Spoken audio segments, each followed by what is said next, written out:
Parcours, trajectoire d'entrepreneurs inspirantes. Bienvenue dans Parcours, le podcast qui met en lumière les femmes qui osent, qui créent et qui innovent. Ici, on parle d'entrepreneuriat au féminin sans détour, de parcours inspirants, de défis relevés, de succès célébrés et de leçons précieuses à partager. Parce que réussir, c'est avant tout oser, apprendre, évoluer et inspirer les autres. Chaque femme que vous entendez ici a une histoire singulière. Et dans chaque expérience, il y a des apprentissages qui résonnent bien au-delà du parcours individuel. Un podcast pour s'inspirer, apprendre et surtout passer à l'action. C'est parti, bienvenue dans Parcours. Bienvenue dans le parcours de Sylvie Sagbo-Gomar, CEO de Scénar, les délices de Lisa. On est aujourd'hui chez elle, elle nous accueille dans son salon pour parler justement de ce magnifique parcours entrepreneurial. Bonjour Sylvie. Bonjour Seynabo. Merci beaucoup de nous accueillir et bien sûr je suis avec ma complice de crime. Bonjour Marina. Bonjour Sylvie. Bonjour Marina. Seynabo. Bonjour Marina. Merci Sylvie d'ailleurs de nous recevoir dans ton salon. Et pourquoi d'ailleurs tu nous reçois aujourd'hui dans ton salon? On a discuté quand on préparait ce podcast, on se disait non, elle va nous recevoir à l'usine. Mais non, tu l'as dit chez moi. Alors, chez moi, parce que c'est vrai que l'usine c'est chez moi. Mais chez moi, parce que je suis dans un nouveau chez moi que j'aime beaucoup, dans lequel je me sens vraiment bien. Et je me suis dit, je vais vous recevoir là. Il y a de la place, il y a de l'air, on est bien. C'est vraiment parce que c'est nouveau, on va dire. Et peut-être que tout nouveau, c'est tout beau, j'en sais rien. Mais en tout cas, je suis bien là et j'ai voulu vous recevoir ici. Et je précise d'ailleurs qu'on est à la Somone, donc sur la petite côte, effectivement, où il fait très bon vivre, n'est-ce pas, Marina? Tout à fait. Sylvie est ma voisine d'ailleurs. N'est-ce pas? On est bien là. Alors, tu nous reçois chez toi parce que tu te sens bien ici. Tu es sur ton canapé où tu aimes te poser quand tu te détends. C'est ça. Aujourd'hui, donc, on va Aujourd'hui, on va rentrer dans une conversation ensemble. On va te poser plusieurs questions, mais c'est vraiment une discussion. Tout à fait. Et moi, la première question que j'aimerais te poser, c'est quand tu étais petite, quand tu te projetais grande, tu te voyais comment? Ouh là là, ça c'est une question. Quand j'étais petite, quand je me projetais, est-ce que je me souviens de quand je me projetais grande? Bon, en tout cas, je sais que j'ai toujours été très vive, je passais un peu partout, je ne restais pas sur place. Et je me rappelle quand on me posait la question ce que je voulais être plus tard, par exemple, je disais que je voulais être hôtesse de l'air. C'était peut-être les rêves de toutes les petites filles de l'époque, j'en sais rien. Mais je ne suis pas sûre que je me voyais entrepreneur. Je ne sais pas. Je me voyais sûrement en train de ne pas rester sur place. Ça a toujours été un problème pour moi de rester sur place. Donc oui, je pense que je devais au moins réfléchir à me voir être partout à la fois. Ça, c'est moi. C'est ça l'hôtesse de l'air, en fait. C'est l'idée du Vrai. mouvement. Du voyage, peut-être. Et finalement, tu nous diras tout à l'heure, mais tu as pas mal voyagé dans ta carrière, là. Et je pense que justement, le côté énergie, aujourd'hui, elle trouve vraiment toute sa place dans ton activité parce que l'entrepreneuriat, s'il faut bien de l'énergie, c'est là-dedans. Et donc, on te connaît justement par cette joie de vivre, cette vivacité qui je pense, extrêmement importante quand on a tous les challenges qu'on connaît dans l'entrepreneuriat. Et justement, parle-nous un peu de ton enfance. Dans quel cadre tu as grandi? Tu viens d'où? Comme tu nous disais tout à l'heure, avant de démarrer l'enregistrement, tes enfants disaient que tu avais des cheveux avant, tu n'en as plus. Ça, c'est moi. Donc voilà, tu viens d'où? Qui es-tu? Parle-nous un peu de ton enfance. Alors, donc moi, je suis... donc tout à l'heure, tu l'as dit, mon nom de famille, c'est Sagbo, épouse Sagbo-Gomar, parce que mon mari, il porte Sagbo-Gomar. Ah, ça c'est rare. Hein? J'ai réussi ça. Tu as réussi ça. Voilà, donc je suis épouse Sagbo-Gomar et en fait, je suis née au Sénégal de parents béninois et togolais. Okay. Donc en général, ce que je dis que je suis africaine de l'Ouest en fait. Oui. Et je suis française par la France, je suis passée par la France. Mais sinon, je suis d'Afrique de l'Ouest, donc je suis née au Sénégal, grandie au Sénégal.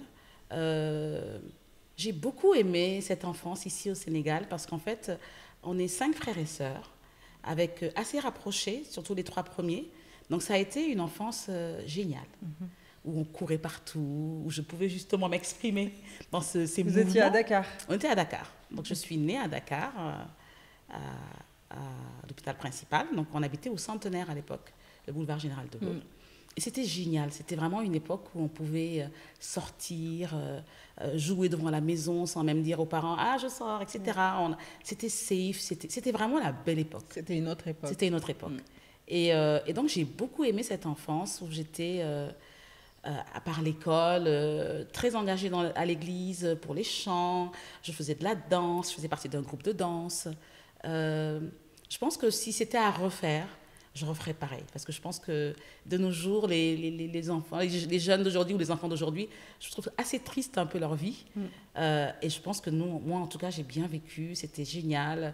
Je jouais au foot avec les garçons dans la rue. On posait un pot de Gloria qu'on se cotisait pour l'acheter. Et c'était le trophée, en fait. Donc, c'était génial parce qu'on jouait. Je jouais au foot dans la rue. Je courais partout. On faisait du vélo dehors. Non, c'était génial. On s'amusait avec très peu. Et comme tu dis, on est encore... je pense qu'on a été la dernière génération qui a eu aussi peut-être la chance de grandir sans les écrans. Et on devait s'occuper. Et effectivement, qu'on a aussi la chance d'être dans une fratrie, on a des copains de jeu et des copines de jeu. Et donc ça, c'est vraiment super sympa. Et du coup, ces parents-là, ils sont arrivés comment au Sénégal? Pourquoi ils ont atterri au Sénégal? Très bonne question. Donc, mon père est arrivé au Sénégal en 60, je pense, autour de cette date-là, par là. Et il est arrivé pour faire ses études de droit. Donc, il est venu pour faire du droit. Il est arrivé, il était à la fac chez Anta Diop, il a commencé à peine et finalement, il a ouvert une école. Donc, mon père, il est instituteur, il a des écoles privées. Donc, il a ouvert une école, d'ailleurs, dans la Médina. Et 3 ans après, je pense, sa fiancée, donc ma mère, l'a rejoint. Donc, elle était déjà fiancée, déjà une copine depuis à Lomé, et elle l'a rejoint. Et donc, ils se sont installés à Dakar. Donc, au départ, c'est vraiment pour les études qu'il est arrivé. Et finalement, il a fait sa vie professionnelle à Dakar. Et en fait, depuis qu'ils sont arrivés dans les années 60, ils sont restés. Ils sont restés. Le Sénégal, ça reste une terre quand même... d'accueil toujours, et de teranga. De teranga. Et c'est vrai qu'à l'époque, avec la FAO, je pense que c'était important. Les grandes universités africaines étaient... le Sénégal faisait partie, en tout cas, des pays qui avaient de grandes universités. Et beaucoup d'Africains de l'Ouest, en tout cas, venaient étudier au Sénégal. Donc, c'était un peu le rêve, je pense, pour eux, de venir au Sénégal. Donc, ils sont arrivés là. Et puis, donc, il est devenu entrepreneur, en fait, parce que tu dis il est enseignant, mais créer des écoles et être enseignant... Donc, il est directeur et instituteur. Donc, effectivement, il est enseignant. Oui, c'est bien vu. Totalement. Et ma mère, elle, donc, a travaillé avec mon père au début en tant que secrétaire. Et très rapidement, je pense qu'elle s'ennuyait un peu dans ce milieu-là. Et donc, moi, donc, après moi, j'ai mon petit frère, donc Stéphane, elle était enceinte de mon petit frère et donc elle était en congé maternité. Et elle s'ennuyait et elle a commencé à faire des cacahuètes qu'elle distribuait devant la maison, en fait, comme on trouve aujourd'hui sur les tables, pour s'occuper pendant son congé maternité. Et c'est de là que l'histoire de Sénara Deslisa a commencé. C'est ça. On comprend un peu mieux pourquoi tu es si dynamique aujourd'hui. Et quand tu me dis que tes enfants sont un petit peu hyperactifs, je me dis qu'ils ne l'ont pas volé. Ils ne l'ont pas volé, mais en fait, je pense que l'époque aussi fait des enfants. Il n'y a pas que les parents, j'ai l'impression. L'époque aussi est assez spéciale. Hein. Non, donc ça démultiplie un peu. Comme tu l'as dit, les écrans, etc., ça augmente ça. Mais on voit que tes parents étaient bien actifs. Oui, c'est ça. Et que vous avez suivi... Oui, un peu. Je pense que j'ai été... Bon, moi, donc, je disais tout à l'heure qu'on était les trois très proches, donc les plus grands en âge quand je dis proches.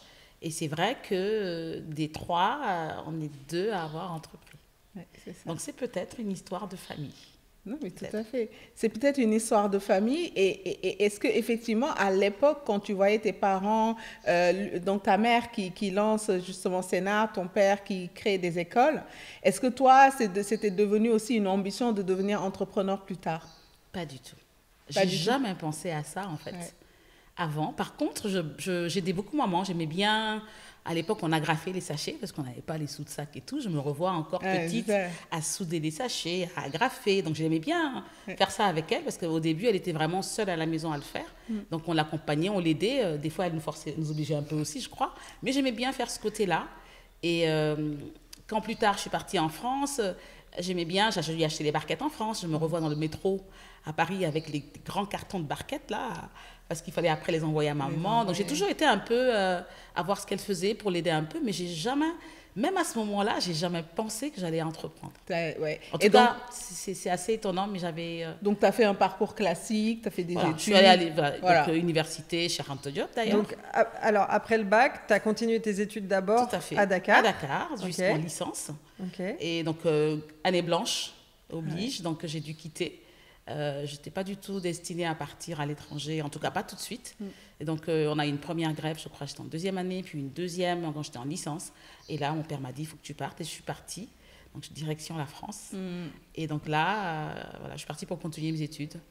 Donc, j'ai une maîtrise en... Pas encore. Finance des marchés, c'est bien ça. T'as oublié cette vie-là? C'est assez étonnant, mais ça fait peur. Même, ça me fait même peur des fois, en fait, quand j'entends parler des dérivés actions, des obligations, des traders. Ça me rappelle vraiment des choses, mais ça a l'air caché quelque part. T'as l'impression que c'est caché dans une autre vie, quoi. Ça fait peur. Vraiment dingue. De se dire... mais j'ai vécu ça, effectivement. Est-ce que c'était moi, cette personne-là? Exactement. Donc, tu as fait tes études? Donc, je fais mes études, donc mes deux dernières années, plus toute la partie supérieure en France. Donc, j'ai un master en finance de marché. Et après le master, je pars 1 an aux États-Unis parce qu'en fait, j'avais envie de faire un MBA. Donc, je pars 1 an. Ouais, je pars 1 an aux États-Unis. J'avais mon grand frère qui y vivait déjà. Une année géniale. Géniale. Comme on dit aux États-Unis, et j'aime bien ce mot, tough. Vraiment quelque chose de tough. C'était dur, mais c'était génial. Donc, je travaillais à Starbucks. Non, c'est pas Starbucks, ça s'appelait Timothy's Coffee Shop, donc c'est un genre Starbucks. Et c'était génial, je me levais super tôt le matin, vers 6h du mat, parce que je devais ouvrir le café pour servir les travailleurs, etc. Et je travaillais pas loin de la Fifth Avenue, pas loin de Wall Street. Et donc, je venais d'avoir un diplôme en finance des marchés. Donc, j'étais derrière mon comptoir et je les voyais arriver avec leurs costumes, cravates.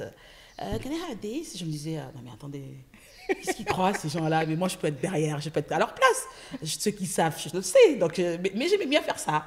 Je les voyais venir. Et je me voyais, donc, justement, en me disant, quand je vais m'y mettre, quand je vais commencer, je serai comme eux. Donc, tu faisais les deux. Tu faisais un MBA. Je n'avais pas commencé le MBA. J'ai fait d'abord l'anglais. J'ai fait tout ce qui est... J'ai eu mon TOEFL, mon GMAT, etc. Et c'est pendant ce temps-là que j'ai fait ce petit boulot. Donc, ensuite, c'était quand même compliqué. Après avoir eu une maîtrise en France... Il me demandait plein de choses à reprendre, etc. Je devais faire peut-être encore 2 années d'études, ou même 4 années d'études pour avoir mon bac plus 5. Je me suis dit, non, je n'ai pas envie non plus de rester aussi longtemps. Et finalement, j'ai dit, je retourne en France. Et je revois mon père me dire, mais c'est pas possible, tu es en train de revenir en arrière. Tu es allé aux États-Unis, c'était pour y rester. J'ai dit, non, papa, je retourne en France, je vais faire un master. Et je vais commencer à travailler. Et c'était cher quand même, le MBA était cher. À un moment, j'ai dit à mon père, écoute, si tu es prêt à payer mon MBA, j'ai pas envie de le faire en 4 ans, si tu es prêt à le payer en 2 ans, je vais te dire ce que ça coûte. Et si tu es prêt, je reste. Quand j'ai dit à mon père la somme, il m'a dit, écoute, si tu penses qu'en France, tu peux trouver quelque chose de mieux, c'est d'accord. Donc tu étais dans cette relation avec tes parents où tu pouvais aussi avoir des avis différents des leurs. En tout cas, moi, parmi les 5, c'était un peu le cas. J'ai toujours été un peu... Le tempérament qu'il fallait, quoi. Ça va. J'ai toujours été un peu... Je disais pas oui à tout, en fait. Je ne vais pas dire ça trop fort, parce que mes enfants, s'ils entendent ça, ils vont dire, maman... Donc, je disais pas oui à tout. J'étais souvent très à donner mon avis ou à insister pour... Et ça, c'est vrai que c'était... Tu sais ce que tu veux et quand tu sais ce que tu veux, tu y vas, quoi. Oui, parce qu'en fait, je ne vois pas pourquoi est-ce qu'un parent doit imposer ses choix à un enfant. J'ai rien dit. Donc, je pense que les parents doivent guider, ça c'est obligatoire. Mais c'est vrai que quand on sait ce qu'on veut et puis c'est surtout que ces études, c'était moi qui devais les faire. Je suis désolée. Papa, maman étaient bien tranquilles au Sénégal et c'était moi qui devais... Et je n'avais pas envie de passer encore des années à aller à l'école, j'avais envie de commencer à travailler, la vie active et tout. Et donc finalement, j'ai quitté les États-Unis pour retourner en France faire un master. Donc je me suis débrouillée pour trouver mon inscription et tout, et je suis rentrée faire un master. Et tu as travaillé aussi? Oui, j'ai travaillé déjà même avant le master en Mais France. oui, oui. Oui, j'ai travaillé. Oui, c'est J'ai ça. fait des boulots pas mal en France. Ouais, J'ai ouais. bien sûr gardé des enfants. J'ai fait des vendanges. J'ai Ah beaucoup ouais. aimé ça. Ouais, J'ai fait des vendanges et c'était génial. c'était top. Une ambiance top. On devait cueillir les raisins.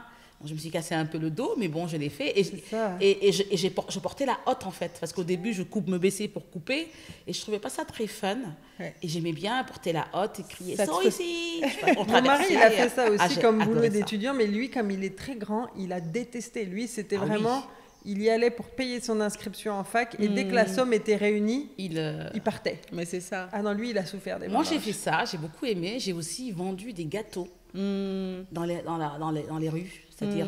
Tu faisais les gâteaux chez toi? Non, c'est pas moi qui les faisais. Donc, j'ai travaillé avec ça. Ça, je me rappelle, c'était quand j'étais en maîtrise à Toulouse.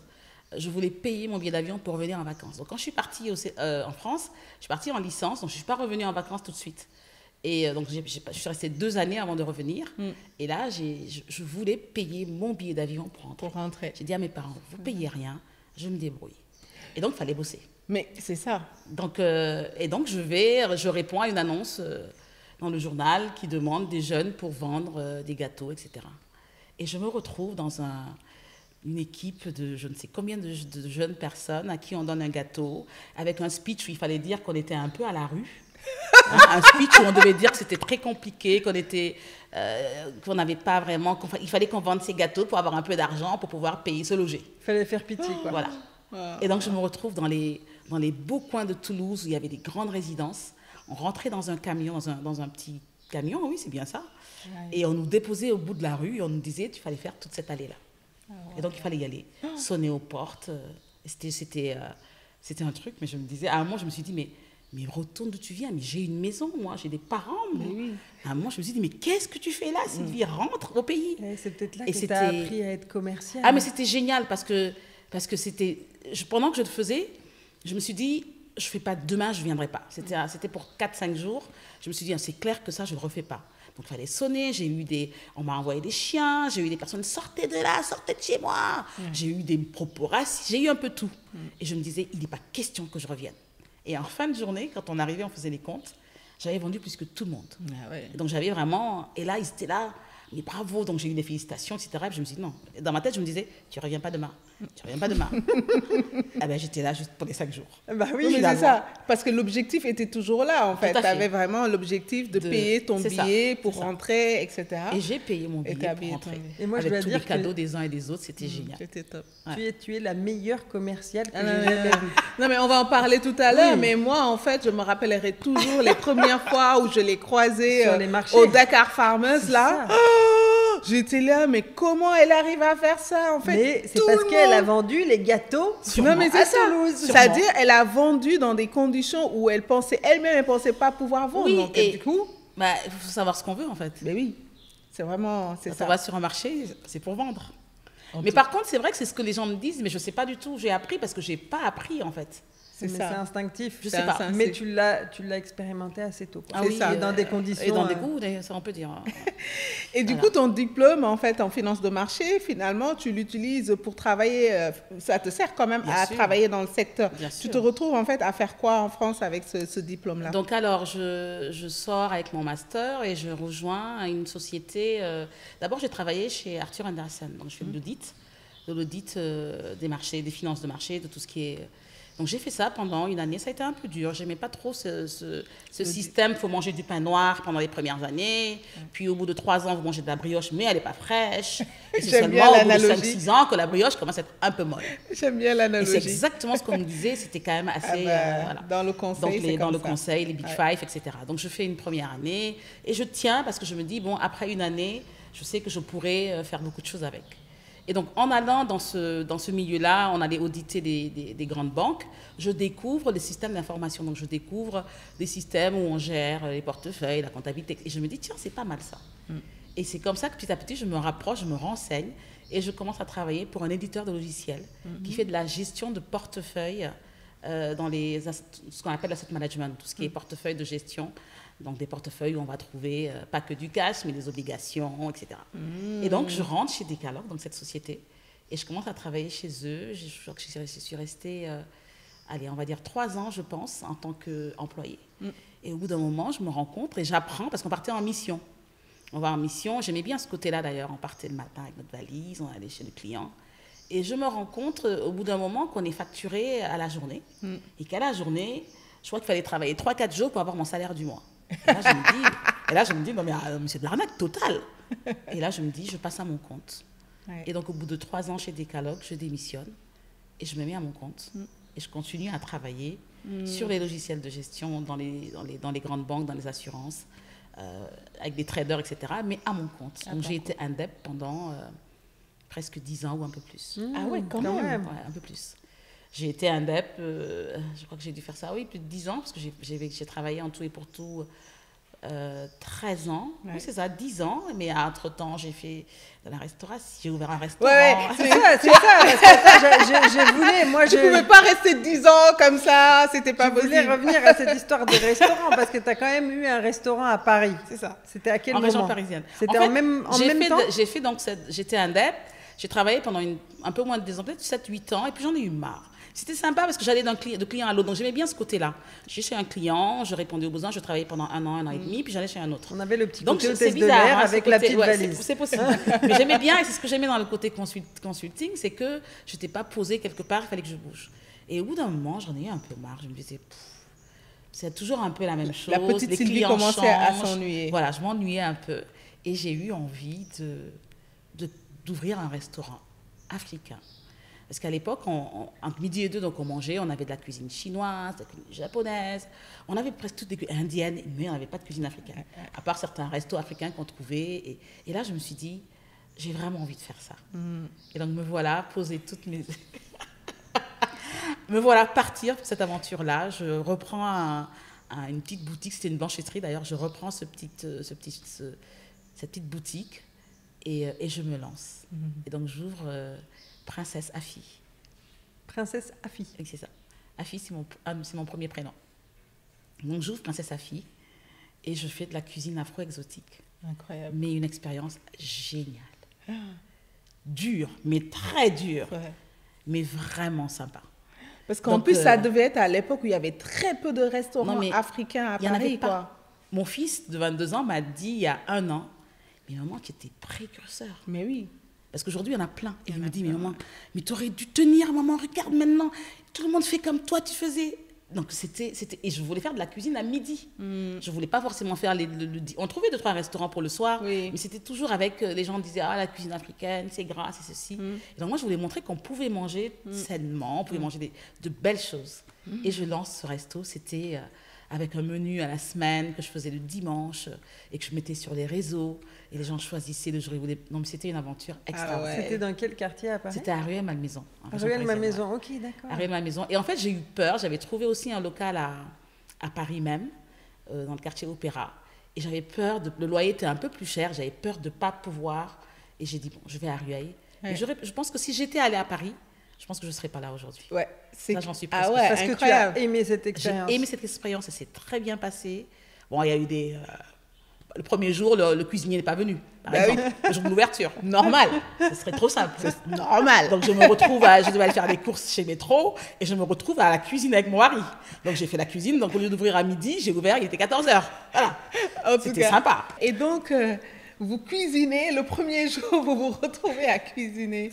Oui, le premier jour, en fait, donc moi, j'avais fait un petit stage dans un restaurant parce que justement, j'avais besoin de faire ce stage-là parce que j'en avais envie et j'avais trouvé quelqu'un qui était intéressé pour prendre la partie cuisine. Donc, premier jour, donc, je l'ai eu au téléphone plusieurs fois et il devait venir ce jour-là pour l'ouverture. Et donc, je l'appelle le matin, donc j'arrive au resto, personne, j'appelle, personne ne décroche. Ah ouais. Et moi, je devais aller faire les courses, je devais aller avec Ludo, avec mon mari, faire les courses. Et donc, lui, je devais donner le menu de la journée, il devait commencer à préparer. Eh bien, personne. On est resté 1 heure, on a attendu personne. On s'est dit, bon, on y va. Il viendra peut-être entre-temps, on verra comment faire. Personne n'est venu.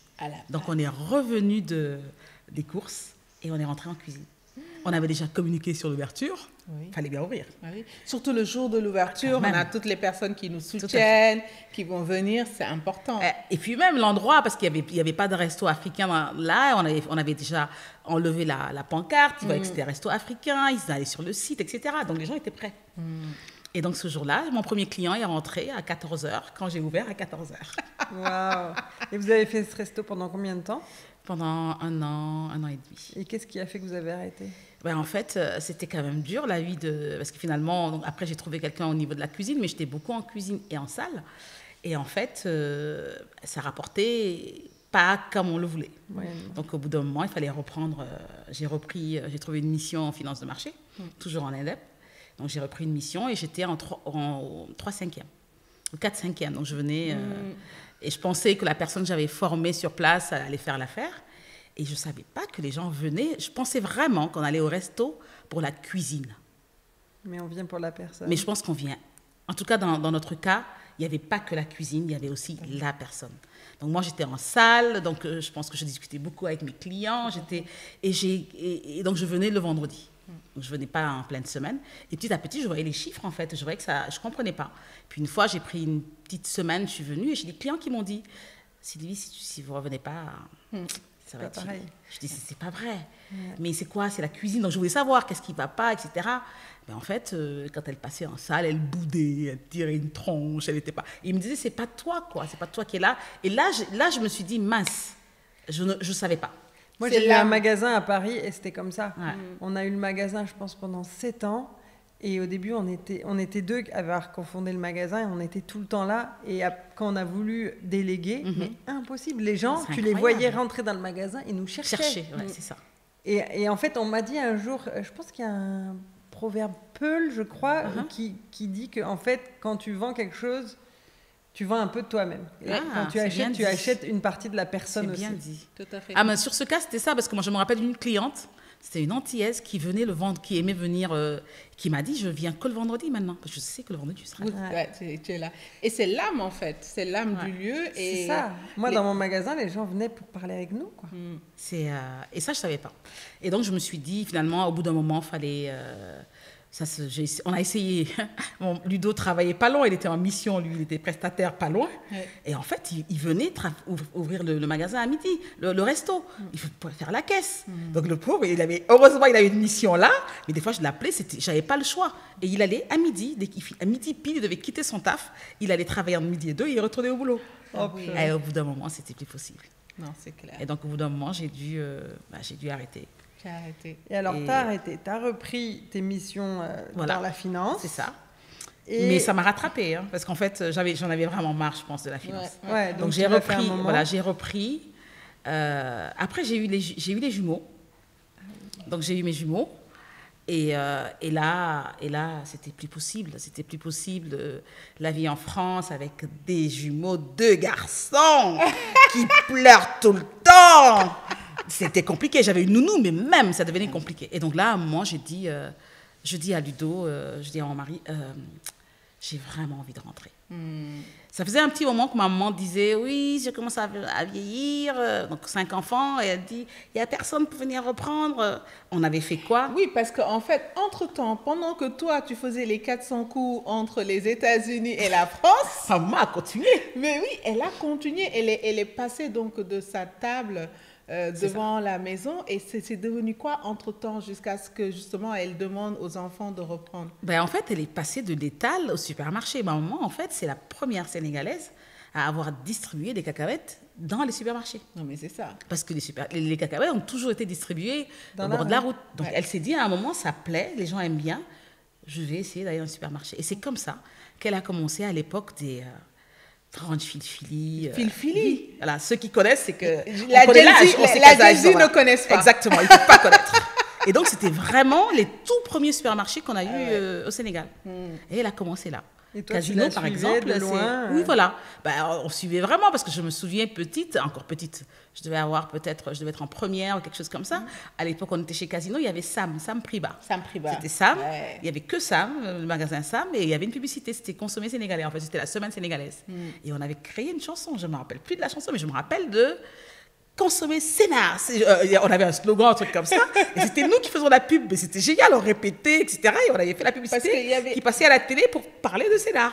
Parce qu'il y avait effectivement le côté précurseur de vente des cacahuètes en supermarché, mais il y a aussi le côté précurseur du consommé local C'était qui a mis beaucoup de temps en fait à prendre. Ah oui, beaucoup de temps à prendre cette beaucoup de histoire-là. temps. Et donc on était quand même dedans. À la maison, tu ne pouvais pas y échapper en fait, on était dedans.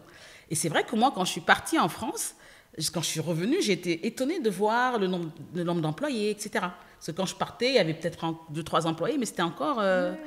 Et donc après, ma maman, elle a continué donc, à s'installer dans les supermarchés, donc dans tous les casinos. Puis ensuite, il y en a eu d'autres, il y a eu Exclusive, il y a eu... À l'époque, c'était Attaque, avant Auchan. Attaque, ouais. Donc elle était dans les Attaques, etc. Donc voilà, elle s'est installée... elle s'est installée progressivement. Progressivement, tout à fait. Dans ça, elle a fait croître. Et justement, elle est passée de la table jusqu'au garage. Mais après, à la maison. C'était la terrasse. Sur la terrasse qu'on travaillait toute la maison. Et en fait, pour la petite histoire, elle était...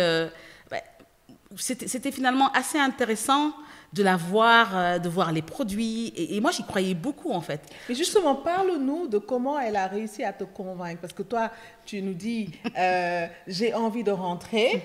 Ta maman te dit, il n'y a personne pour reprendre. Comment se passe cette conversation entre vous? Déjà, elle en parle. Elle en parle à tous les 5. Hein. Un peu pour dire lequel de mes enfants va reprendre. Donc, elle en parle et je pense qu'à l'époque, personne n'était vraiment prêt. Donc, moi, je lui dis, écoute, je peux t'aider au moins pour une chose. Je peux venir sur place et essayer de trouver un gérant. Donc, je reviens à Dakar un été et je fais une séance d'entretien. Je me rappelle, je trouve un endroit en dehors on met les CV, déjà avant que je vienne, on lance l'annonce, etc. On met les CV et on reçoit plein de gens et donc on fait des vrais entretiens. Donc, j'étais avec Ludo à l'époque. Vraiment entretien où on vient, il faut venir à l'heure, quand t'es pas à l'heure, avec des... Et donc, on trouve quelqu'un qui était prêt à gérer. Donc, on était tout contents. Donc, je dis, moi, avant de partir, on te trouvera quelqu'un. Donc, on trouve quelqu'un.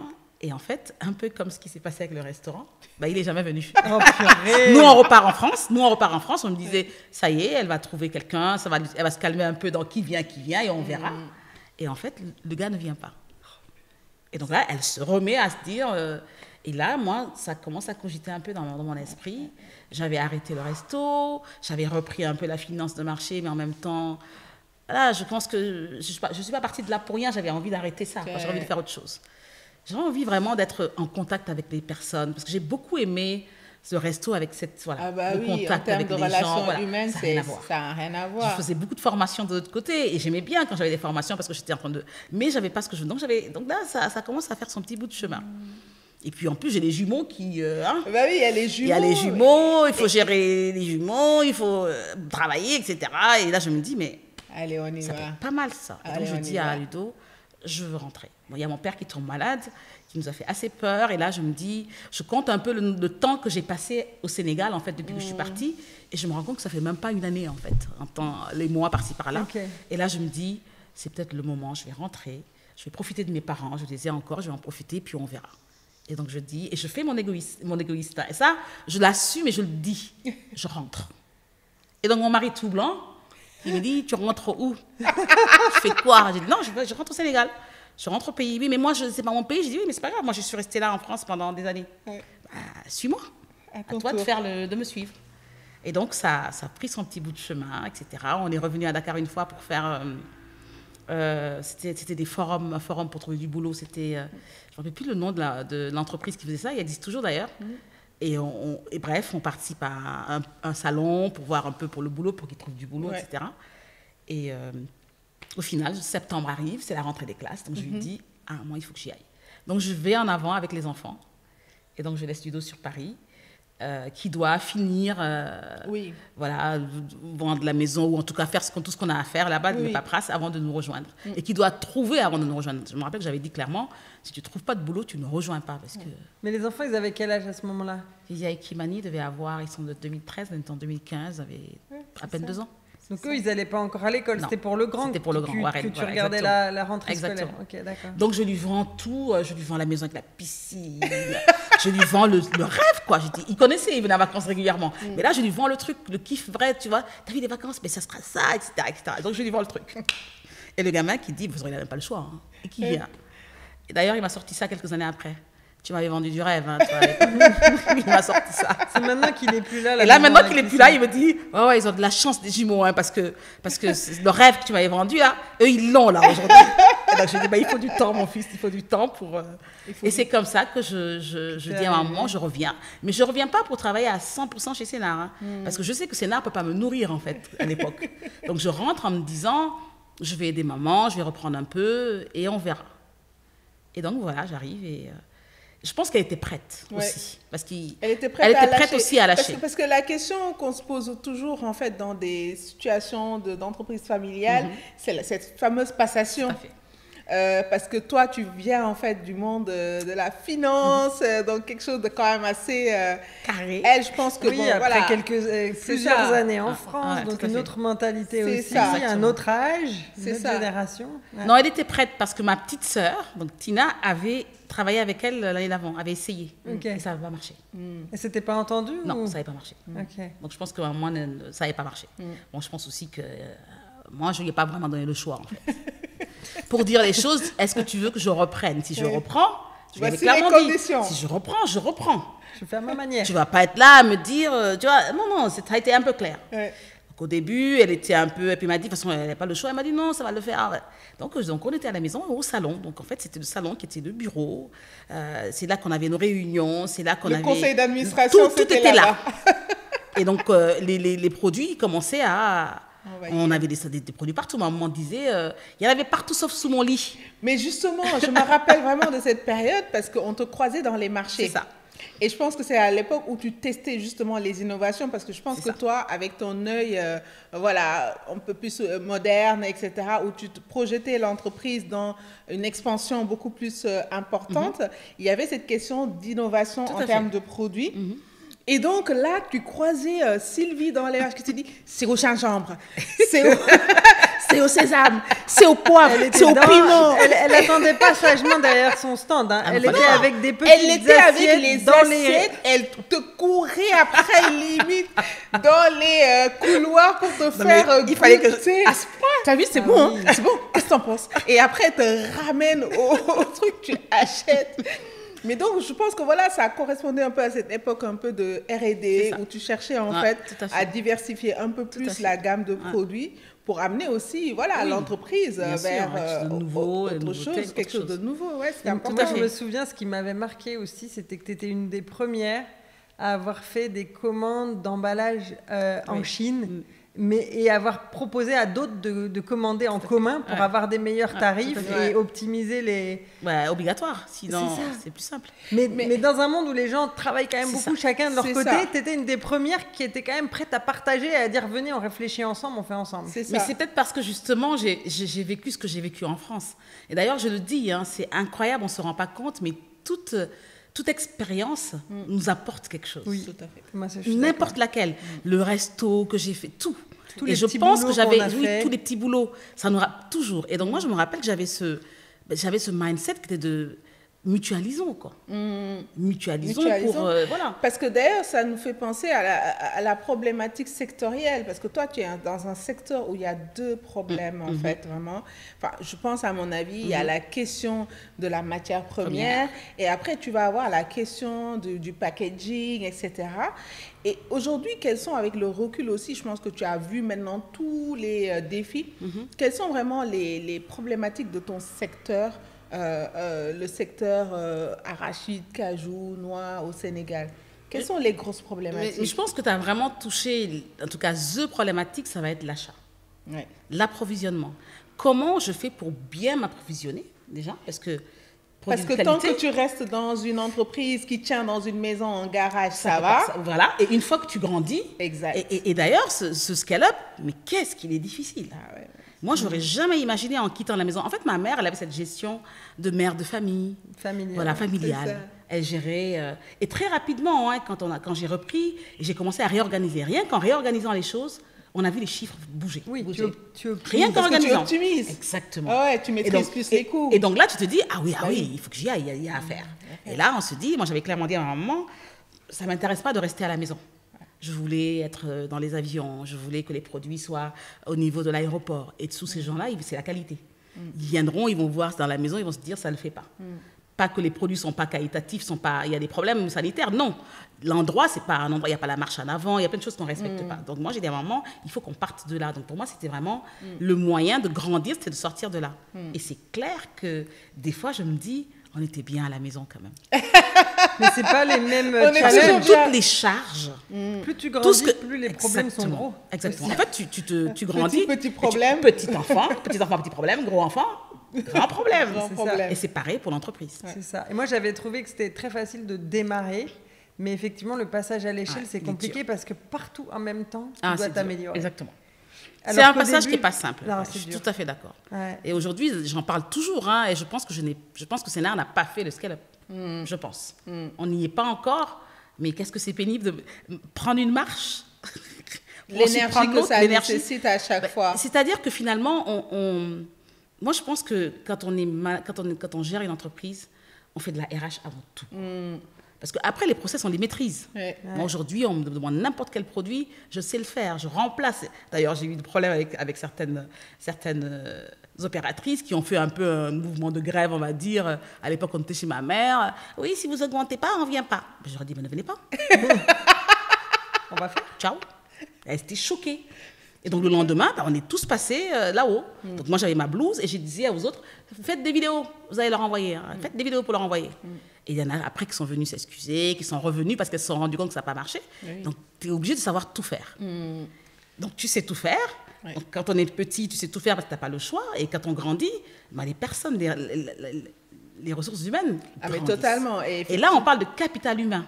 Et alors là, je crois que c'est là qu'il y a... Donc moi, je dirais l'approvisionnement. Et je dirais le capital humain. Et le capital humain, parce que ça, tu dois en chercher...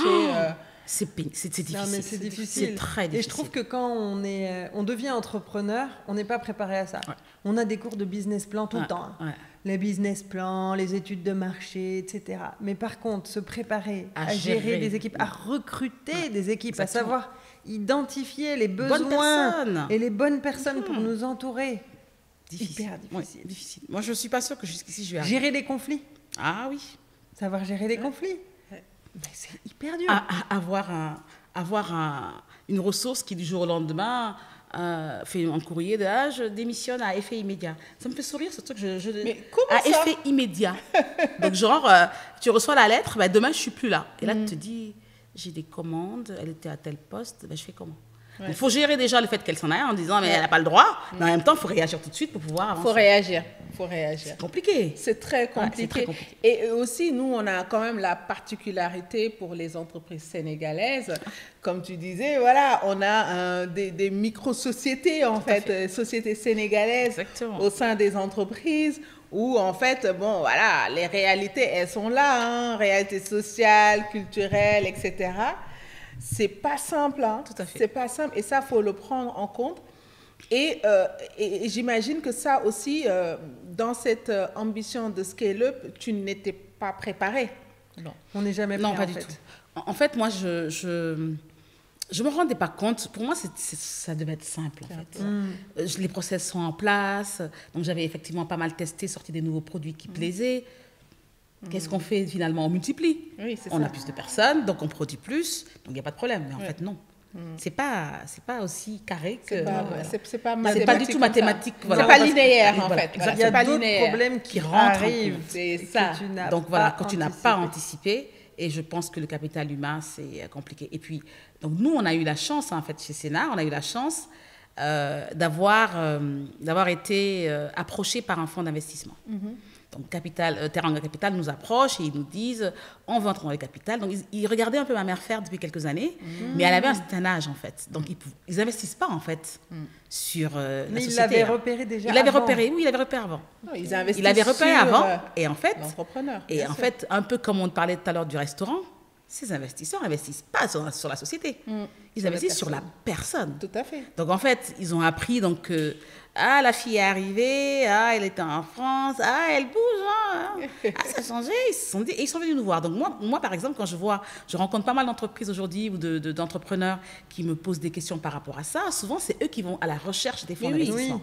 Moi, je n'ai pas eu à chercher. Non, fais du bon boulot. J'ai pas eu à chercher. Ils sont venus nous trouver. Et quand ils sont arrivés, je me suis dit, c'est l'opportunité pour nous de pouvoir grandir.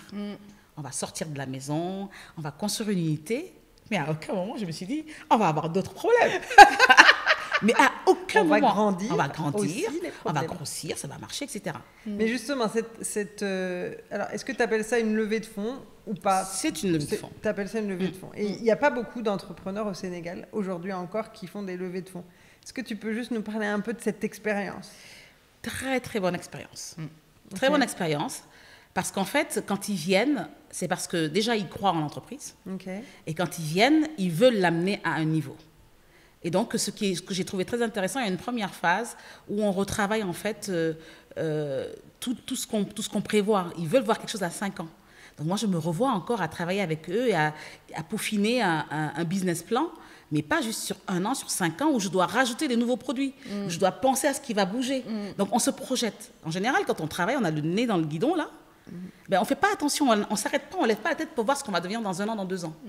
Et donc là, il fallait faire cet exercice-là. Et ça, c'était intéressant. Très intéressant d'aller peaufiner, de dire, bon, tel mois de telle année, on fera telle chose, on fera ci, il faut faire du marketing pour que ça marche, etc. Donc, on a cette partie-là qui est très intéressante. Et ensuite, ils passent en comité, ils acceptent ou pas le dossier. S'il est accepté, tant mieux, mais même s'il n'est pas accepté, je trouve qu'on gagne quand même quelque chose qui est d'avoir ce business plan sur 5 ans qui est vraiment détaillé et qui peut être intéressant. Donc ensuite, ils passent en comité. Donc moi, je me rappelle, la première fois qu'ils sont passés en comité, c'est pas passé. Parce qu'ils trouvaient qu'on n'avait pas mis assez de marketing. Ils trouvaient qu'on n'avait pas mis grand-chose sur... Donc après, on est repassé en comité sur la partie marketing commercial. Et finalement, ça s'est fait. Et là commence une aventure, une vraie aventure. Parce qu'en fait, on commence à faire des conseils d'administration. Donc des vrais. Donc là, on s'arrête, on regarde les chiffres, on dit, le mois dernier, vous avez fait ci, vous avez fait ci. Qu'est-ce qui s'est passé? Et c'est super intéressant de faire cette pause pour regarder ces chiffres. Parce qu'en général, on les regarde en fin d'année. Quand on regarde le chiffre d'affaires, on dit « Ah, c'est tout ce que j'ai fait cette année Ah, c'est tout ça que j'ai comme charge ?» Et en fait, on ne s'arrête pas pour regarder. Et donc, franchement, c'est un apport.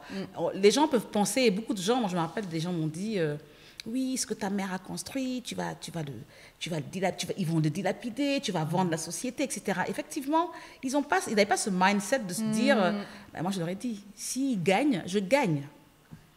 Si je perds, ils perdent aussi. Non, mais totalement. La relation investisseur-entreprise, c'est une relation, en fait, tout d'abord, comme une relation de mariage. C'est un mariage. C'est exactement ça. Et donc, effectivement, quand on y entre avec un mindset où on veut vraiment que ça marche, on se donne les moyens que ça marche. Tout à fait. Donc, ça, c'est vraiment... Et c'est d'ailleurs pour ça que c'est important que si on ne le sent pas aussi, de ne pas y aller. Exactement. Voilà, donc quand on a des red flags ou des choses comme ça, il faut y prêter attention. Exactement. Parce qu'on se dit, tiens, il m'a dit ça, c'est pas très en accord avec mes valeurs, donc c'est un red flag, je vais essayer d'y réfléchir. Ou je me renseigne, je pose des questions à d'autres personnes qui ont levé avec ces fonds-là. Donc voilà, mais il faut totalement rester ouvert à ça. Tout à fait. C'est très important. C'est effectivement un mariage, d'ailleurs c'est comme ça que j'en parle moi, et ce qui est sympa dans ce mariage, c'est que avant de se marier, on définit les règles du divorce. C'est ça. Et c'est génial. Et en plus, on est à peine mariés qu'on s'est dit le jour où on divorcera, voilà ce qui va se passer. Et en plus, vous ne partagez pas le même lit. Exactement. Ils ne sont pas là tout le temps. Bon, on va couper ça. Et tu n'habites pas avec eux. Donc, tu ramasses pas leurs chaussettes. Voilà. Ça, c'est pas mal. Mais par contre, à l'avance, on dit, voilà ce qui va se passer à la sortie. Et ça, je trouve ça bien. C'est-à-dire qu'on sait à l'avance, quand ils vont sortir, ce qu'il faudra faire. Tu n'as pas eu l'impression de perdre un peu ta liberté en faisant rentrer des investisseurs? Pas du tout. Pas du tout, parce qu'en fait, ils ne sont pas là au quotidien, en fait. Donc moi, j'avais effectivement signé pour des investisseurs qui ne faisaient pas de l'opérationnel. Ce n'est pas leur métier. Ils ne font pas du tout d'opérationnel. Dans le document, la convention qu'on signe, on va avoir certains articles qui vont par exemple dire que si je dois faire une opération financière au-delà d'un certain montant, je dois leur en parler. C'est des choses comme ça. Mais l'opérationnel, les choix, ce sont des choix que je faisais toute seule. Donc j'en parlais quand même. On en parlait en comité, on leur disait, voilà, on aimerait faire ci, voilà ce qu'on aimerait faire. Donc en général, ils suivent un peu, ils sont un peu au courant, etc. Mais moi, j'ai pas eu du tout l'impression de vendre quelque chose. Non, mais c'est comme tu dis, non. c'est-à-dire que si les choses sont clairement dites et limite définies dans un, tu vois, dans un contrat de collaboration, etc., les choses sont claires. Okay. Je pense que c'est ça qui est important, en fait, de savoir dans quoi on s'engage et que chacun respecte cela. Et donc, on voit que toi, c'était une relation très positive qui t'a beaucoup apporté. Est-ce que tu as croisé, en fait, en dehors de ces investisseurs, d'autres types de supports qui ont vraiment eu un apport décisif dans cette phase de croissance? Oui. Donc déjà, les investisseurs, ils ont une partie assistante technique. Oui. Déjà, c'est intéressant. On n'est plus dans... Ils ont amené des sous, mais ils continuent derrière à aider pour certains projets. Après, donc moi, j'ai beaucoup travaillé avec la DPME, je travaille beaucoup avec la DPME, avec la SAPEX, etc.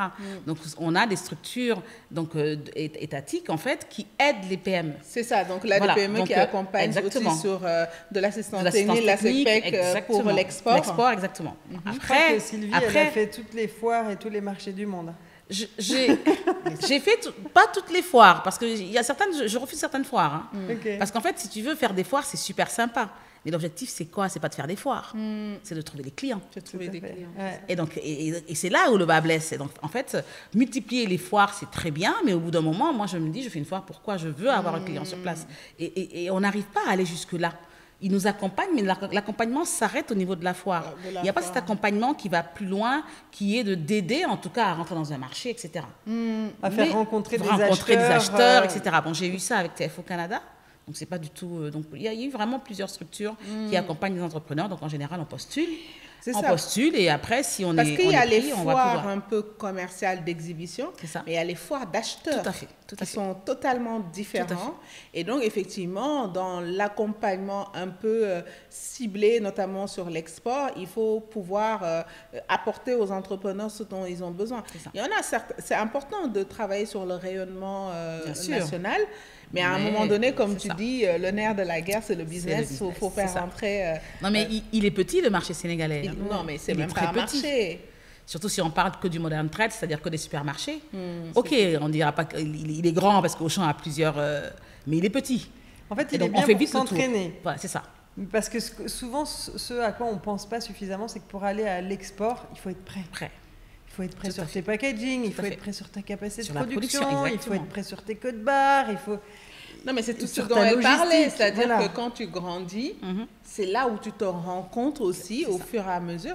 Et d'ailleurs, c'est pour ça important qu'on ait ces discussions-là. C'est justement les personnes qui ont déjà fait le chemin qui puissent justement partager leur retour d'expérience. Donc, en fait, tout est transformé dans ton entreprise et tu n'y es pas préparé. Tout à fait. Moi, s'il y a une chose, par exemple, que j'aurais fait autrement suite à ce mariage avec Teranga Capital, comme je dis, à l'époque, je suis allée rencontrer, je crois que c'était Wikari, c'était les premiers qui sont rentrés. Je suis allée les rencontrer, j'ai fait un call pour leur demander comment ça se passe, etc.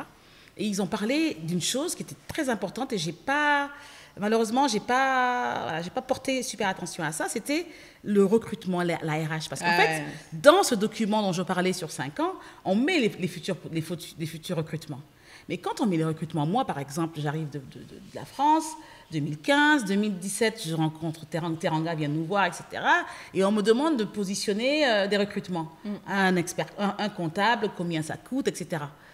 Je me renseigne un peu, mais je n'ai pas vraiment le prix. Donc, je m'étais dit, je vais prendre des gens, je vais prendre des jeunes, je vais les formater. Je vais les formater et je vais grandir avec. Eh bien, en fait, non. En tout cas, si c'était à refaire, je n'aurais pas fait comme ça. Donc, dans mon business model, dans mon business plan, je mets des salaires moyens. Je ne mets pas des salaires de seniors. Et donc, tu aurais fait comment? J'aurais plutôt mis à certains postes des seniors. D'accord. Qui coûteraient cher, certes, mais finalement, je les aurais mis et on aurait pu les financer, exactement. Et parce que j'ai pas pu, donc j'ai eu des juniors qui finalement font bien l'affaire pendant quelques temps, mais dès qu'ils ont ce qu'ils veulent, ils partent ailleurs. C'est ça, en fait. Alors que les seniors peuvent nous pousser, en tout cas pour la partie commerciale. Je sais qu'au début, on a manqué de ça. On n'est pas sur des seniors. Et c'est quelque chose qui, en tout cas, si j'ai un conseil à donner par rapport à ça, c'est entourez-vous, en tout cas, des postes stratégiques. Prenez des seniors qui coûtent certes cher, mais qui peuvent vous amener à un certain niveau plus facilement, plus rapidement, en tout cas, que des juniors. C'est vrai qu'on veut toujours un peu faire des économies parce qu'en fait, la masse salariale, ça fait peur. Ah oui, c'est tout de suite énorme. Mais je crois que c'est Bamba, l'eau de Paps aussi, qui m'avait dit Marina, s'il te met 1 million, tu le mets sur les bonnes personnes. C'est vrai. tu ne mets pas sur autre chose, Non, sur clair. les gens. Non, mais c'est clair. Parce que c'est les gens qui font avancer ta boîte. Ouais. Mais je pense qu'ils n'avaient pas beaucoup compris les fonds d'investissement. Moi, chaque fois que j'avais l'occasion d'en avoir devant moi, je leur parlais du capital humain. Ouais. Maintenant, ils commencent à l'intégrer. Parce qu'en fait, ce n'est pas une partie qui finance en général. Non, ils ne veulent pas financer Ils ne veulent ça. pas financer cette partie-là. Alors que c'est fondamental. Alors qu'aujourd'hui, c'est fondamental. Ouais. Et est-ce que finalement leur entrée dans le capital a permis quand même d'alléger la problématique de la matière première, d'accès à la matière première? En fait, on a grandi, donc on avait besoin à augmenter. En fait, Oui. moi, quand ils sont rentrés, c'était pour construire une unité. Oui, parce Donc, que on a construit. tu as une usine. J'ai une usine. Tu as une usine. C'est ça. Incroyable, je sais pas, mais bon, c'est tellement petit. À peine on a fini de construire qu'on a trouvé que c'était petit. C'est incroyable. C'est pour te dire à quel point une usine, il faudrait qu'elle soit. Donc, j'ai une usine. Donc, on a construit une usine à Cœur-Gaillot. Et en fait, elle répond aux normes internationales. On est vraiment dans une usine. On n'est plus à la maison comme on était à la maison, où tout était un peu. Et ça change des choses. Donc, on produit effectivement, 10 fois plus que ce qu'on faisait avant. Et on arrive à répondre à la demande aujourd'hui, tant mieux. Mais derrière, au niveau RH, il y a toutes les personnes qu'il faut. Et ils demandent, eux, à ce qu'on mette, par exemple, les comptes vont être audités. Il faut des CAC. Il y a des besoins, en fait, qu'on n'avait pas avant, qui arrivent. Totalement. Et qui font que... Donc, l'approvisionnement, on achète plus. On doit acheter mieux. Mais par contre, pour acheter bien, il faut avoir de la liquidité. Il faut être liquide pour acheter au bon moment. Parce qu'aujourd'hui, par exemple, pour les arachides, on connaît la période de récolte, on sait à quel moment il faut acheter. Mais à ce moment où il faut acheter, est-ce qu'on a les moyens d'acheter? C'est ça.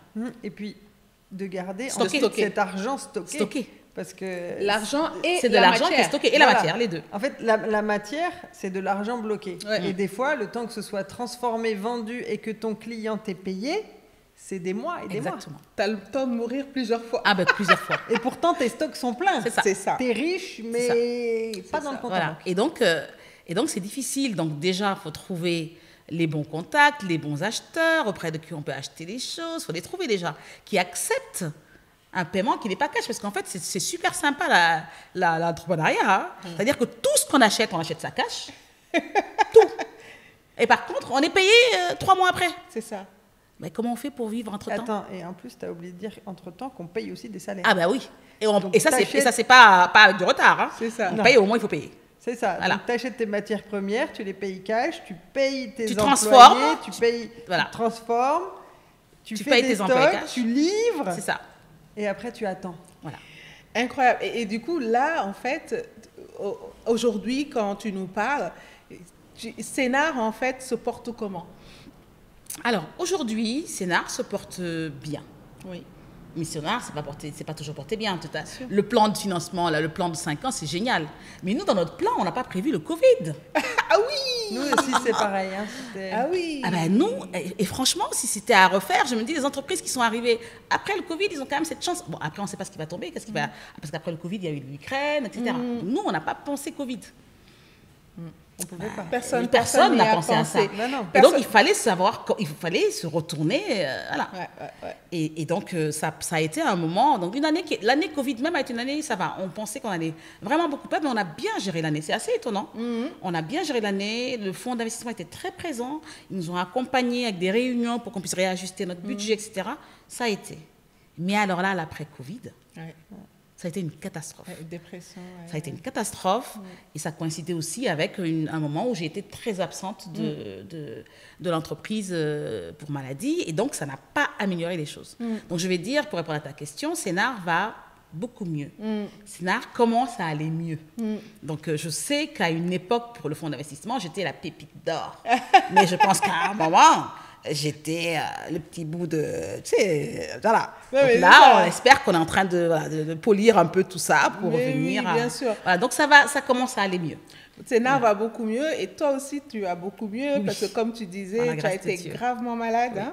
Hein. On a beaucoup prié, effectivement, parce que tu as dû t'absenter énormément, tu as dû être loin de ta famille, de ton entreprise. Est-ce que tu veux en parler un peu? Parce que ça aussi, nous, on s'est toujours posé la question, mais comment elle fait pour que ça tienne encore? Et c'était pas dans le business plan.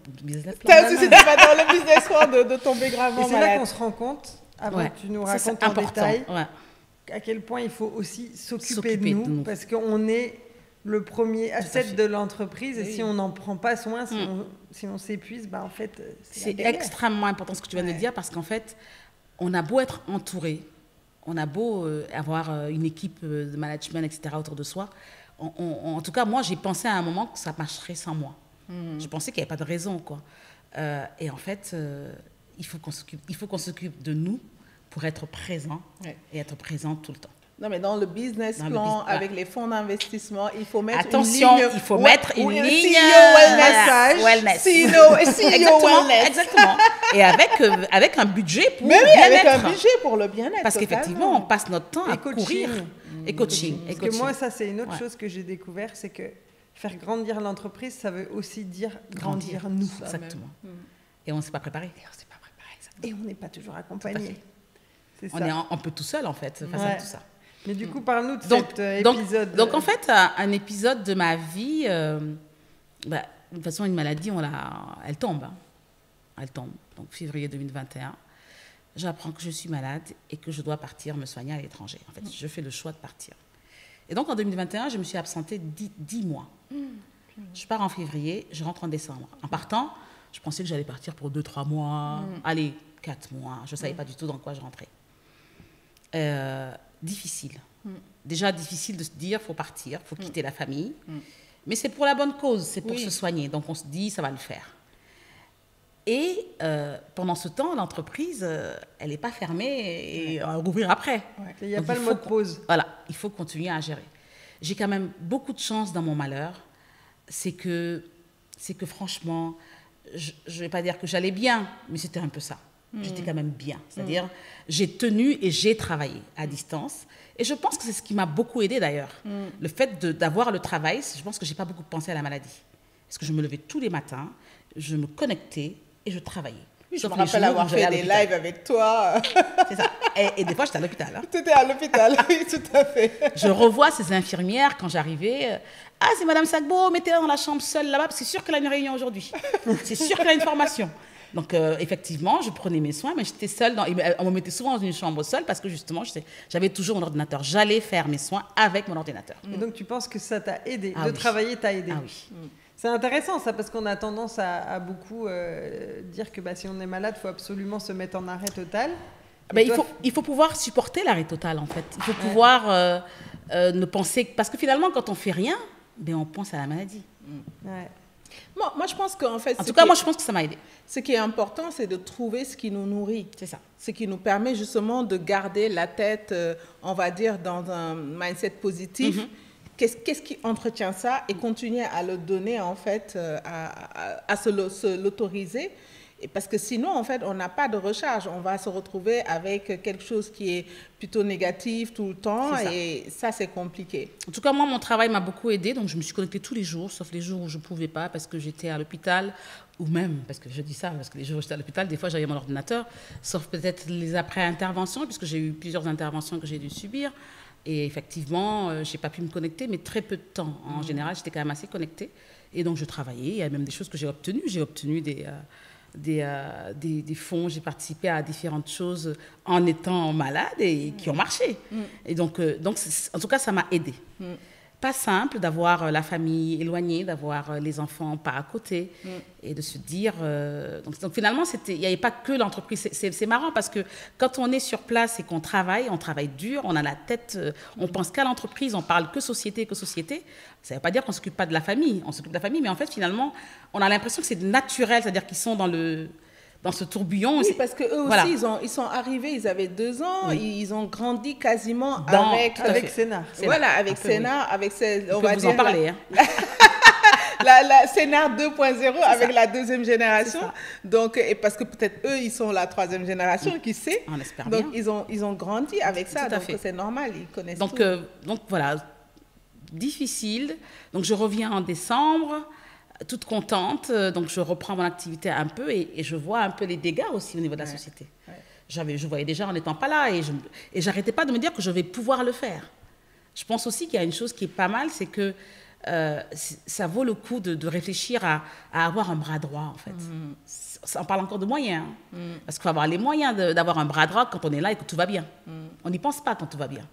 Parce que justement, quand on a un bras droit, on a quelqu'un, un DGA ou une personne en tout cas sur qui on peut compter, le jour où il y a des soucis de santé ou d'autres choses, cette personne peut prendre le relais. Tout à fait. Donc, je pense que c'est important. Donc, je reviens en décembre, je reprends le boulot, puis rechute. Donc, je repars. Donc, 2022, je repars. Et là, je décide de venir prendre mes soins au Sénégal parce que je ne veux plus être loin de tout le monde. Et donc, me voilà revenue au Sénégal. Donc, je recommence à travailler comme je faisais mes pluies à distance, avec des voyages de temps en temps pour aller faire les contrôles. Donc, je gère tout ça. Et puis, au bout d'un moment, je dois me rester encore un moment en France. Ouais. Je dois faire une greffe du foie. Ah oui, quand même. Donc là, je me retrouve en me disant, je pensais que c'était... Et là, il fallait rester, on parle de greffe. Hein. Ouais. C'est comme dans les films, on le voit que dans les films, on se dit... Ouais. Et donc, on parle de liste, à quel moment tu vas avoir ton foie, etc. Et je me retrouve à devoir rester vraiment. Et là, avant de partir, quand j'apprends que je vais avoir ça, là, j'en discute avec le fonds d'investissement et je leur dis, il faut qu'on trouve quelqu'un. Il ne faut pas qu'on fasse comme l'année dernière. Je pense que ça vaut le coup d'avoir quelqu'un qui va pouvoir... Oui, parce que je me rappelle à t'avoir posé la question, Ouais. est-ce qu'ils savent? Ouais.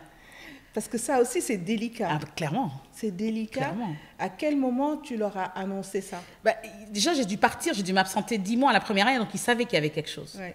Mais ils ne savaient peut-être pas ce que j'avais vraiment. Ouais. Mais je leur ai dit, je dois partir pour cause de santé, etc.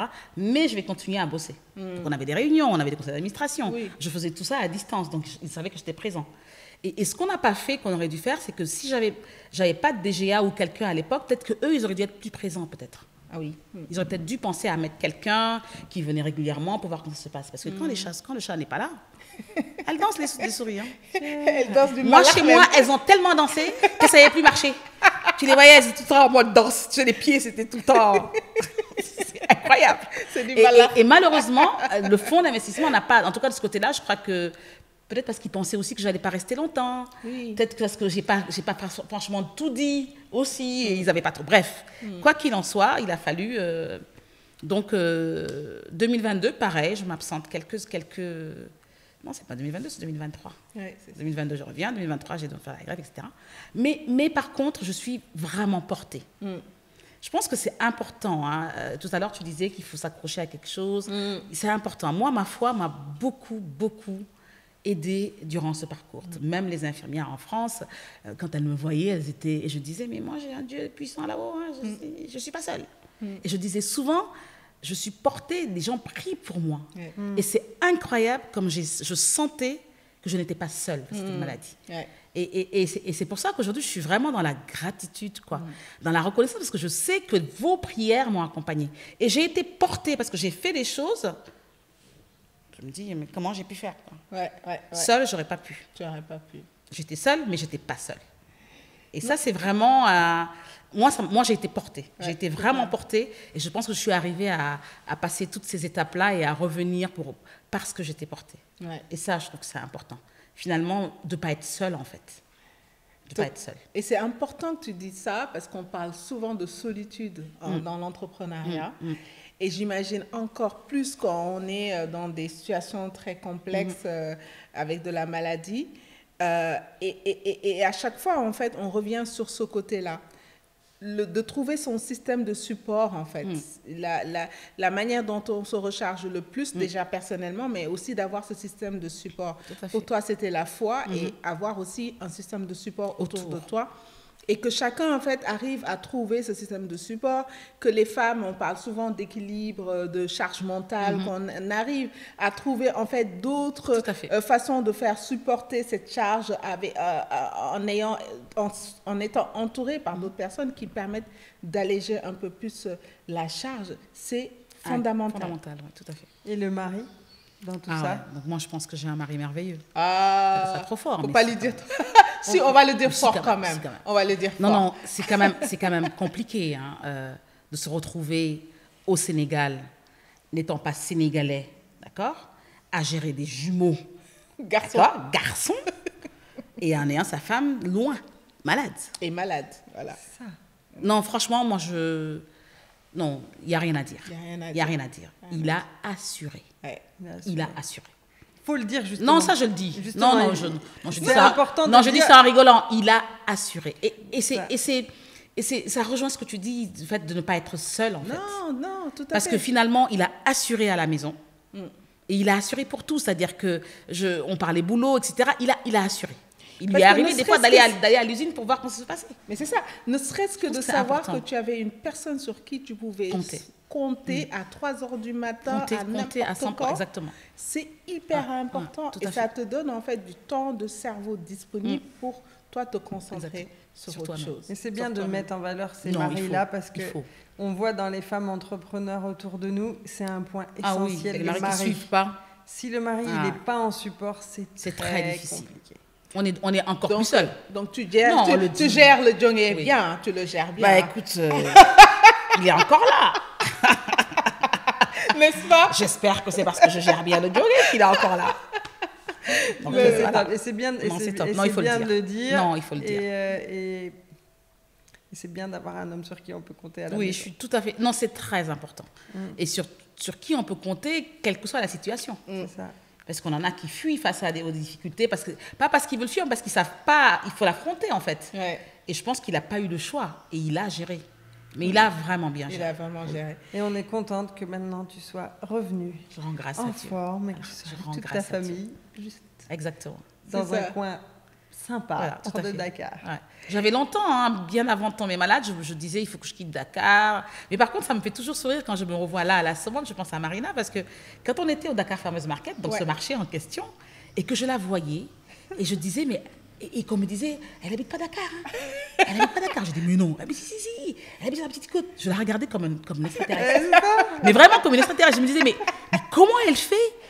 Elle quitte là-bas pour venir bosser à Dakar. Et maintenant que tu es là? Ah bah oui. Comme quoi, tu sais, dans la vie... C'est ça, au début, on m'a pris pour une folle d'habiter Moi, j'étais vraiment pris pour une folle. Ça, j'assume, je le dis. Et vous êtes toutes là aujourd'hui.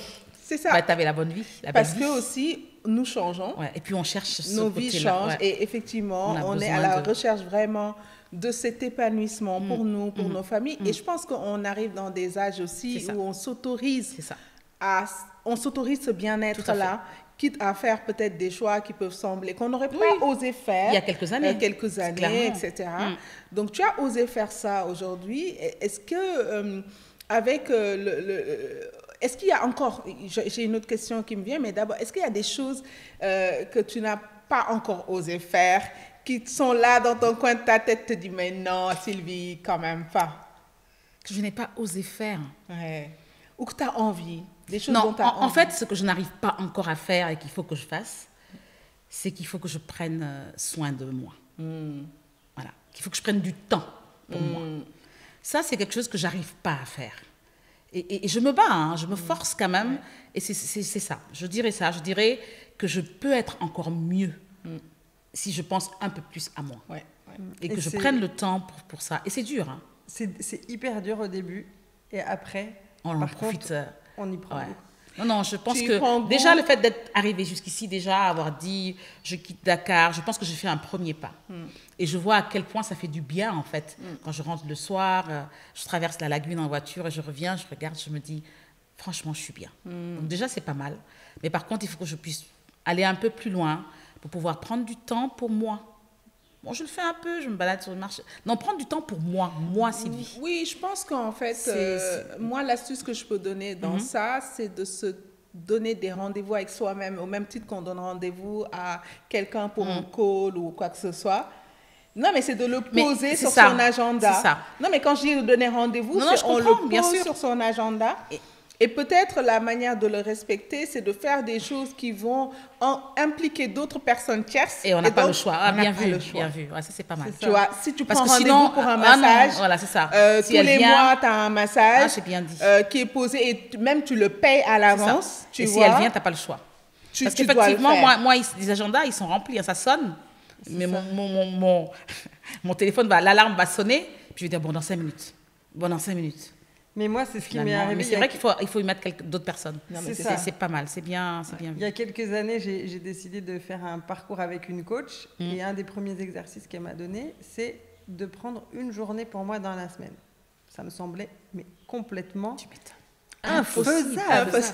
Insurmontable. C'était comme si elle m'avait dit, là, d'escalader l'Himalaya. Elle m'a dit, bon, essaye 1 heure. Et la première semaine, j'ai même pas réussi à prendre 1 heure pour moi. J'enchaînais tous les rendez-vous sans m'arrêter. La deuxième semaine, j'ai réussi 1 heure. Et petit à petit, j'ai rajouté. Et ce qui était incroyable, c'est que je sentais Les bienfaits. une certaine vie reprendre en moi au fur et à mesure que je m'autorisais ces temps-là.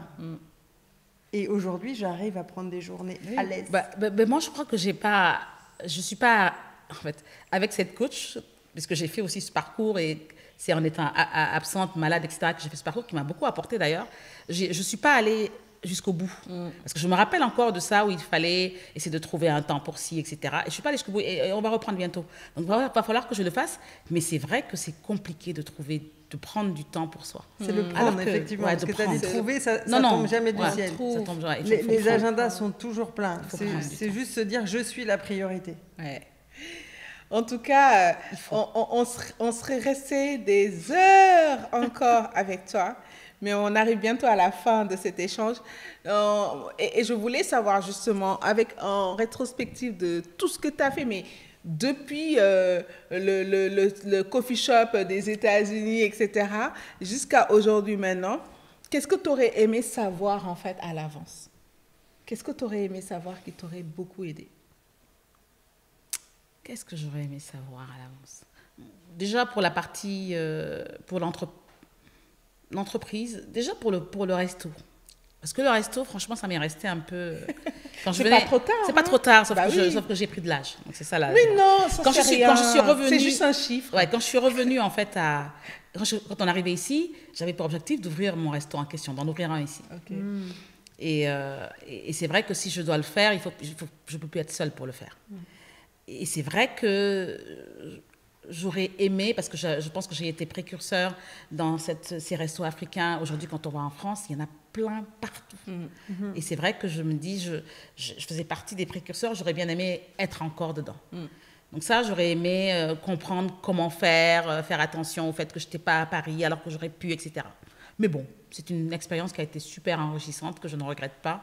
Donc finalement, c'est peut-être même pas ça le...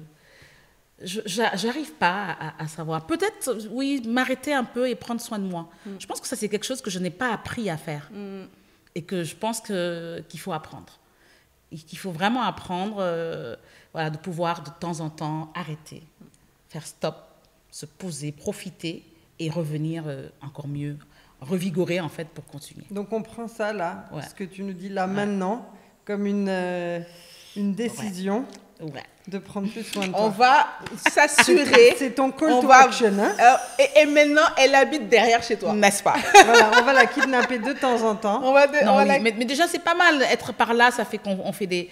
Et pourtant, on sort, on a des apéros, on a des petites choses, c'est super sympa. Mais c'est vrai qu'il faut se forcer. Non, c'est un temps pour soi. Parce qu'aujourd'hui, quand tu participes à ces choses-là... C'est pas pour soi. C'est de la sociabilisation. C'est pas la même chose. C'est une autre forme d'énergie. Là, vraiment, c'est aller vers quelque chose qui soit que pour toi. De la même manière que tu t'es levé un jour, tu lui dis, je retourne chez moi. C'est une décision pour toi. Et donc, voilà, il faut aller jusque-là. En fait, il faut que ce soit quelque chose qui fasse de la place. Faut pas que ce soit quelque chose qui occupe de la place. Il faut que ce soit quelque chose que tu enlèves, qui crée un vide où là, il y a la Sylvie intérieure qui peut remonter. Sinon, elle n'a pas de place. La vie, elle est tellement... ton agenda, il est tout rempli. Donc, il faut d'abord que je fasse de la place, alors. Alors, il faut enlever quelque chose. Il faut créer cet espace. C'est ça, en fait. Pour que ta Sylvie intérieure ait cette place. C'est ça. Et alors, est-ce que je peux poser la question baguette magique ou tu en as une avant? Non, tu la poses et ensuite on parlera un peu de scénar qu'on trouve à l'aéroport maintenant et partout ailleurs, donc pour conclure. Alors la question baguette magique, Sylvie. Là, imagine, tout est possible. On te donne une baguette magique. Une seule? Tu as une baguette elle peut magique. tout faire. Elle peut tout faire. Elle peut tout faire, ta baguette magique. Qu'est-ce que tu fais avec? Je dois utiliser qu'une seule fois ou je peux utiliser autant de fois? Non, là, c'est une fois pour l'instant. Elle peut tout faire. Quelle chose tu lui demandes de faire? Quel vœu tu fais? Tu as un vœu. Je pense que je lui demande que Scénar marche bien pour que je puisse faire ce que j'ai envie de faire. C'est-à-dire que je puisse prendre du recul pour vraiment être moi. Ouais. Je pense que je lui demande ça. Ouais. Que je ne sois plus accrochée, que je ne sois plus en train de chercher que je sois tranquille, en fait, que les choses se passent bien. Plus pour que sereine. que je puisse être plus sereine pour pouvoir faire plein d'autres choses à côté. Bon, allez, vas-y, active ta baguette Active magique. ta baguette magique. Mais en tout cas, tu es déjà en chemin parce qu'aujourd'hui, vraiment, on ne peut pas rater les produits Sénart. Donc, est-ce que tu peux nous dire où est-ce qu'on peut trouver tes produits, comment ça se passe, tu as du B2B, du B2C, etc. Comment ça se passe? Donc, alors, les produits Sénart, vous les trouvez effectivement dans le Modern Trade, c'est-à-dire dans tout ce qui est supermarché. Donc, je pense qu'on est dans tous les supermarchés. Avec toute la gamme. Voilà, toute la gamme qui est un peu trop grande peut-être. Non, mais nous, on est fans du cajouté là. Ouais. Ça, c'était vraiment une trouvaille. Et les pralines de cajou. Et les pralines de cajou. Et les pralines de cajou. Très bien. Donc, justement, voilà, je pense qu'il y a des choses à faire avec ces produits-là. Certains ne connaissent pas, donc il va falloir tester. Le cajouté là, on ne le trouve pas beaucoup, mais on se donne cette année, il va falloir qu'on le mette vraiment en valeur, peut-être à un autre format, on va voir. Mais on nous trouve effectivement dans les supermarchés, dans les stations-service. On retrouve aussi à l'aéroport, au duty-free de l'aéroport, dans certains hôtels. Il y en a qui utilisent des produits, des arachides Sénart pour les cocktails ou voilà, apéritifs, ouais. Et on fait aussi du B2C, c'est-à-dire qu'aujourd'hui, n'importe qui, vous avez besoin d'un produit, vous avez besoin d'un panier, vous avez besoin d'offrir quelque chose et vous voulez des produits, vous aimez les produits Sénart, vous venez nous voir. Ouais, on a fait aussi pour des mariages, à la place des dragées, à des produits Sénart qui peuvent faire l'affaire. Tout à fait. Donc on est vraiment, et c'est ça qui est top, c'est qu'on est vraiment ouvert et à pouvoir répondre à n'importe quel besoin autour de ce que l'on propose. On a eu des super paniers Ramadan. Voilà, on a eu des paniers Ramadan. Super paniers Ramadan. Moi, j'ai fait des événements où il y avait dans les goodies des produits Sénart. Donc, je pense que, et c'est ça vraiment, moi, c'est mon slogan, quand on soutient, on achète. Je pense que la meilleure façon de soutenir l'entrepreneuriat, c'est de créer du chiffre d'affaires. Et il y a plusieurs façons de le faire. Entre entrepreneurs, on peut s'entraider en se créant du chiffre d'affaires, en travaillant ensemble. Aujourd'hui, tes produits peuvent se trouver, comme tu dis, dans l'hôtellerie, se trouver dans l'événementiel. Ils peuvent se trouver, en fait, chez le particulier qui fait un événement chez lui. Donc, je pense qu'en fait, il y a plusieurs façons. Parce que les gens, des fois, ils veulent aider, ils ne savent pas comment aider. Mais la meilleure façon d'aider, c'est d'acheter les produits. Tout à fait. Ça, c'est Nabou, c'est une experte. Quand on soutient, je suis d'accord. Quand on soutient, on achète. Même si on n'achète pas beaucoup, mais si tout le monde achète un peu. Et on en parle. Le fait d'en parler, on tombe sur des gens qui, eux, sont intéressés. Et voilà. Donc, la semaine dernière, je voulais faire un cadeau au cabinet comptable qui nous soutient et qui nous aide depuis des années. Et j'ai demandé à Sylvie, ils m'ont fait beau panier sur mesure et le cabinet comptable. En plus, on est dans le pays de la teranga où on aime offrir. C'est ça. Les femmes là, ou vos belles familles là, allez voir Sylvie, elle va vous concocter. Et puis elle travaille avec d'autres entrepreneurs pour enrichir ses paniers. Tout à fait. Donc elle invite d'autres entrepreneurs à collaborer. Les PME partenaires, oui, heureusement qu'elles sont là. Il faut qu'on finisse par le slogan de Sylvie. Bah oui. Alors on va lui donner. Alors je vous ai pas dit où on est aussi. On nous trouve sur certains vols de Emirates. On est sur Emirates avec un petit... C'est ça. Et moi, je vais dire quand même Air Sénégal, vous attendez quoi? Pardon. Alors, ça, c'était le petit truc. Mais on croit en vous, vous allez venir. Oui. Donc, nous, on va te remercier et on va finir avec ton slogan. On va te remercier. On va remercier ton mari, qu'on a bien compris qu'il a vraiment été là pour toi. De nous avoir aussi ouvert les portes de chez toi. C'était très agréable comme échange avec Marina. Je crois qu'on pourrait parler toute la journée. Oui, je pense que c'est... Mais en tout cas, merci d'avoir vraiment partagé ces moments difficiles, ces moments plus forts, parce que c'est ça qui a de la valeur et qui peut tout à fait aider d'autres aussi à avancer dans leur parcours entrepreneurial. Donc, merci beaucoup, Sylvie. Merci à vous d'être venu jusqu'à moi. Pour pouvoir justement faire ce partage-là, et ça fait toujours du bien. Donc, et j'espère vraiment que ce partage apportera des solutions à certaines personnes. Et je dis, n'hésitez vraiment pas, moi je reste vraiment ouverte. Donc si parmi les personnes qui écoutent ou qui voient cette vidéo, des personnes se posent des questions, ont envie de faire quelque chose, il ne faut vraiment pas hésiter. Au contraire, je reste ouverte à pouvoir répondre à des questions, à pouvoir même aider. Parce que c'est comme ça seulement qu'on peut avancer ensemble. L'entraide entre entrepreneurs, c'est très important. C'est ça. Et donc, on va te laisser dire le slogan de Sénart. Chez Sénart, on dit croquer un jour, craquer toujours. Wow. Yes. Donc, si vous avez croqué, attention, Vous allez craquer. vous craquerez. Toujours.